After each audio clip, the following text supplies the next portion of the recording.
Beynin gücünü artıran 6 super qida. Beynin daha güclü işləməsini, yaddaşın və diqqətin artmasını istəyirsinizsə, qidalanmaya diqqət etmək lazımdır.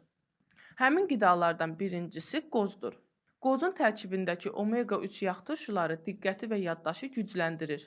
Gün ərzində kiçik bir ovuc qoz beyin üçün əla dəstəkdir. İkincisi qırmızı balıqdır.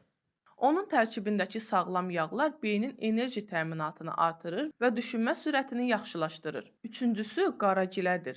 Qaragilə beyin hüceyrələrini oksidləşmə stresindən qoruyur və yaddaşı gücləndirir, həm də yaşlanma prosesini ləngidir. Dördüncüsü avokadodur.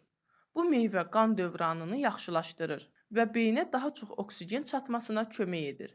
Nəticədə düşüncə daha aydın olur. Beşinci super qida isə yumurtadır. Onun tərkibindəki B qrup vitaminləri və xloin diqqəti artırır və öyrənmə prosesini dəstəkləyir. Ona görə də məktəb yaşlı uşaqlara hər gün yumurta verilməsi faydalıdır. Altıncısı isə qara şokoladdır. Kiçik bir parça qara şokolad beyni oyadır, əhvalı qaldırır və konsentrasiyanı yaxşılaşdırır. Bu qidaları gündəlik rasionunuza əlavə etməklə beyninizin enerjisini gücləndirə və daha məhsuldar ola bilərsiniz.